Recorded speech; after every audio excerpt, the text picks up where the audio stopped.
মেয়েটি বলল, আপনার উপর আমার অনেক রাগ জমে আছে, আপনি আপামনির সাথে এটা করতে পারলেন। আমি হাসতে হাসতে বললাম, এক কাজ করো, তোমার পায়ের জুতা দিয়ে আমার গালে মারো। এই কথা আর বলো না। চোখের পানি আর আটকে রাখতে পারলাম না, ওর দিকে তাকিয়ে বললাম, রিয়ার সাথে আমি যেই অপরাধ করছি এর জবাব আমি এখন হাড়ে হাড়ে টের পাচ্ছি। কত বড় ভুল করে ফেলেছি যে আমি নিজেও হয়তো জানতাম না। তুমি কি এসব আগে থেকেই জানতে নাকি? মেয়েটি বলল, আপনাকে আজকে মেরে ফেলা হবে। আমি বললাম, তাতে আমার কিছু যায় আসে না। মেয়েটি বলল, আপনার ভয় করছে না? আমি বললাম, এতদিন আমার উপর যেই অত্যাচার করছে আজ মোরা তো এমনি হয়ে গেছি, আর মারবে কি? ওরা তো আমাকে মরার আগে মেরেই ফেলেছে। কিন্তু তুমি কিভাবে জানো এই কথা? আর এখানে যে আমি আছি এটা কিভাবে জানো?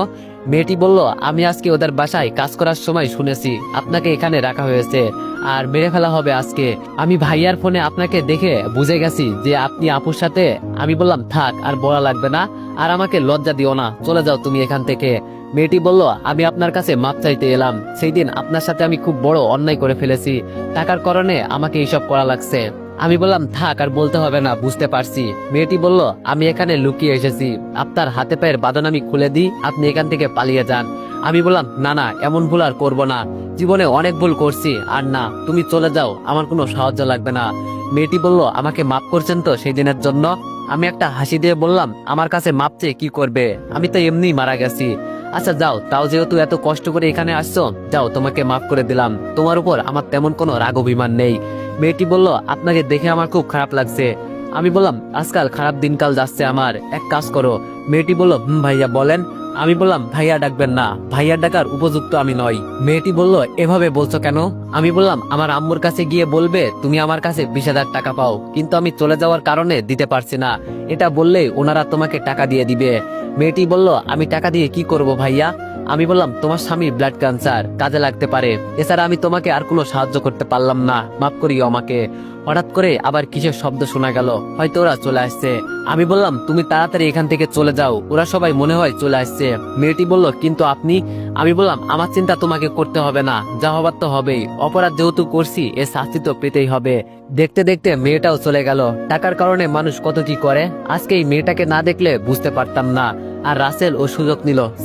তুই যেহেতু আগে থেকে জানতে এইসব, আমাকে আগেই মেরে ফেলতি। এইসব চিন্তা করে চোখ দিয়ে গড়গড় করে পানি পড়ছে।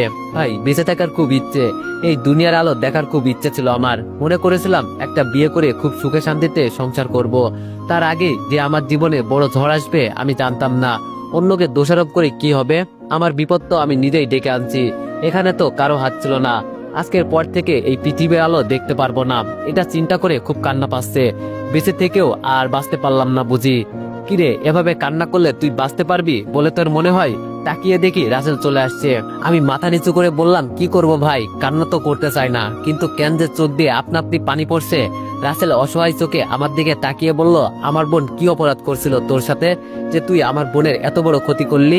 একজন ভাই হিসাবে বলছি, যখন তোর বোনকে কেউ ধর্ষণ করবে তখন তোর কেমন লাগবে বল? আমারও ঠিক এমনই লেগেছে, কলিজায় আঘাত করলি তুই। এটা বলেই হাতে থাকা লাঠি দিয়ে ইচ্ছে মতো মারতে লাগলো। আমার চোখ দিয়ে আপনা আপনি পানি পড়ছে। কিছুক্ষণ পর রাসেল মারা বন্ধ করে বলল, তোর পরিবারের সাথে কথা বল, সবাই এখানে আছে, শেষবারের মতো দেখে নে, সবাইকে আসতে বল। এই বলে রাসেল কোথায় চলে গেল। একটু পর আমার পরিবারের সবাই আমার সামনে এসে দাঁড়ালো। আম্মু আমার কাছে এসে বসে কান্না করতে লাগলো।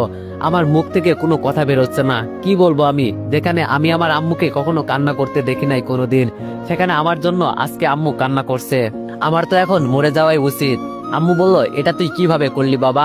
এত নম্র ভদ্র ছিলি তুই, আর এর ভিতরে হিংস্র পশু লুকিয়ে রেখেছিলি। তোরও তো একটা বোন আছে, এই কাজ করার আগে একবার চিন্তা করতি। ভাইয়া বলল, কাকে কি বলছো আম্মু? আর আমার কোনো ভাই নাই, এই পশুরূপী ভাইয়ার দরকার নেই আমার। এমন ভাই থাকার চেয়ে মরে যাবে অনেক ভালো। বাবা রেগে বলল, এখনো বসে আছো কেন, চলো এখান থেকে। আম্মু কান্না করতে করতে বলল, আমরা এখান থেকে চলে গেলে ওকে মেরে ফেলবে।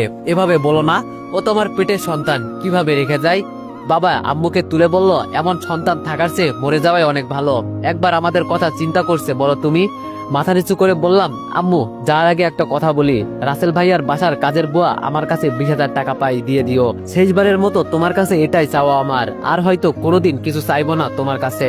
আপু আমার মুখের দিকে তাকিয়ে বলল, এই মেয়েটার কাছ থেকেও টাকা খেলি? এভাবে কতগুলো মেয়ের সাথে এইসব করে বেড়াস, লজ্জা করে না তোর? তোরে তো আমি। ভাইয়া আবুকে ধরে বলল, কি করছিস এসব, পাগল হলি? চল এখান থেকে, আজ থেকে আমাদের কোনো ভাই নেই। দেখতে দেখতে সবাই চলে গেল। কান্না করতে করতে চোখের পানি হয়তো শুকিয়ে গেছে। রাসেল আমার সামনে এসে বলল,